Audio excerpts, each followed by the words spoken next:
Hi friends, வணக்கம். இன்றைக்கி நம்ம வீடியோவில் உருளைக்கிழங்கை வச்சு சூப்பரான ஒரு ஸ்வீட் ரெசிபி தான் எப்படி செய்கிறதுன்னு பார்க்க போகிறோம். வித்தியாசமாக இருக்கும், டேஸ்ட்டு சூப்பராக இருக்கும். வாங்க இந்த ரெசிபி எப்படி செய்யலான்னு பார்த்துடலாம். இந்த ஸ்வீட்டில் உருளைக்கிழங்கு சேர்த்து தான் நம்ம செஞ்சுருக்கோன்ட்டு கண்டே பிடிக்க முடியாது. நீங்கள் சொன்னால் கூட அவங்க நம்பவே மாட்டாங்க உருளைக்கிழங்குல தான் இந்த ஸ்வீட்டு செஞ்சீங்கன்ட்டு. அந்தளவுக்கு செம்ம டேஸ்ட்டாக இருக்கும். ஃபுல்லாக வீடியோ பாருங்கள். உங்களுக்கு பிடிச்சிருந்தா ஒரு லைக் மட்டும் கொடுத்துருங்க. நான் இந்த ஸ்வீட் செய்கிறதுக்காக ஸ்டவ்வை பற்ற வச்சு ஒரு கடாய் வச்சுட்டேன். கடாய் சூடானதும் ஒரு 2 ஸ்பூன் அளவுக்கு நெய் ஊற்றிக்கிறேன். நெய் சூடானதும் ஒரு 6 முந்திரியை மட்டும் எடுத்து நான் இந்த நெய்யில் வறுத்து எடுத்துக்கிறேன். இது நல்லா வறுபட்டதும் நம்ம தட்டுக்கு மாற்றிடலாம். இது கூடவே நீங்கள் திராட்சை கூட வறுத்துட்டு அதை கூட நீங்கள் சேர்த்துக்கலாம். நான் திராட்சை சேர்க்கல, வெறும் முந்திரி பருப்பு மட்டும் தான் சேர்த்தேன். இந்த ஸ்வீட் நீங்கள் சூடாக சாப்பிட்ணுன்னா செஞ்ச உடனே சாப்பிடுங்க. சில்லுன்னு வேணும்னா நீங்கள் ஃப்ரிட்ஜில் வச்சு கூட சாப்பிட்டிங்கன்னா சூப்பராக இருக்கும். இந்த வெயிலுக்கு நல்லா ஜில்லுன்னு செம்மையாக உள்ளே இறங்கும். இப்போ முந்திரி பருப்பு நல்லா வறுபட்டுடுச்சு. இதை ஒரு தட்டுக்கு மாற்றி வச்சுட்டு நான் நெய்லாம் எதுவுமே சேர்க்கல. நம்ம ஏற்கனவே 2 ஸ்பூன் அளவு நெய் ஊற்றுனோம் இல்லையா, அதுவே இருக்குது. அதுலேயே நான் ஒரு 2 பெரிய சைஸ் உருளைக்கிழங்கை வேக வச்சுட்டு தோல் எடுத்து மசிச்சு வச்சுருக்கேன். அதையும் சேர்த்து நல்லா நம்ம இந்த நெய்யில் வதக்கி விட்டுக்கலாம். இப்போ நான் இந்த நெய்யில் உருளைக்கிழங்கை நல்லா வதக்கிட்டேன்.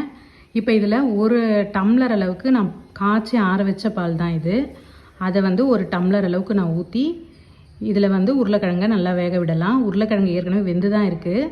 இந்த பாலோடு நல்லா மிக்ஸ் ஆகி வரட்டும். அதில் கொஞ்சம் கொஞ்சம் கட்டி கட்டியாக இருக்குது இல்லையா உருளைக்கிழங்கு, அதை நீங்கள் கரண்டிலேயே நல்லா மசிச்சு விட்டுக்கோங்க. நல்லாவே மசிஞ்சிடும்.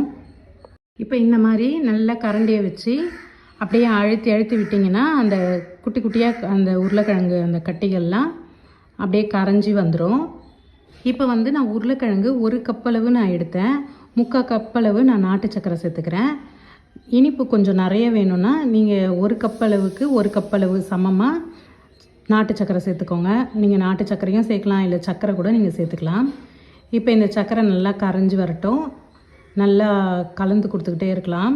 சிம்மில் வச்சு நல்லா கலந்து கொடுங்க, இல்லைனா தீஞ்சு போயிடும். இந்த ஸ்வீட் ரெசிபி 10 நிமிஷத்தில் டக்குன்னு செஞ்சிடலாம். உருளைக்கிழங்கு வேக வைக்கிறதுக்கு தான் டைம் ஆகும். உருளைக்கிழங்கு வேக வச்சு வச்சுருந்திங்கன்னா 10 நிமிஷத்துலேயே நம்ம செஞ்சு முடிச்சிடலாம் இந்த ஸ்வீட்டை. நம்ம ஸ்வீட் செய்யணுன்னா லைட்டாக ஒரு பிஞ்சளவு நம்ம உப்பு சேர்த்தா தான் இனிப்பு தூக்கி கொடுக்கும், சூப்பராக இருக்கும். நான் ஒரு பிஞ்சளவு உப்பு சேர்த்து நல்லா கலந்து கொடுத்துக்கிறேன். இப்போ சூப்பராக இது ரெடி ஆகிடுச்சு பாருங்கள். உங்களுக்கு ஏலக்காய் வாசம் பிடிக்கும்னா நீங்கள் ஏலக்காய் தூள் கூட ஒரு சிட்டிகை சேர்க்கலாம். நான் ஏலக்காய் தூள் சேர்க்கல, உங்களுக்கு விருப்பம்னா நீங்கள் சேர்த்துக்கோங்க.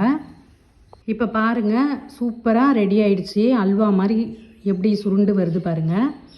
இப்போ நம்ம வறுத்து வச்ச முந்திரி அதில் சேர்த்துட்டு ஒரு கலரிட்டு நம்ம ஸ்டவ்வை ஆஃப் பண்ணிடலாம். இதே மாதிரி நீங்களும் உருளைக்கிழங்கை வச்சு ஸ்வீட் ரெசிபி செஞ்சு சாப்பிட்டு பார்த்துட்டு எப்படி இருந்ததுன்னு கமெண்ட்டில் சொல்லுங்கள். அடுத்த ஒரு நல்ல வீடியோவில் பார்க்கலாம்.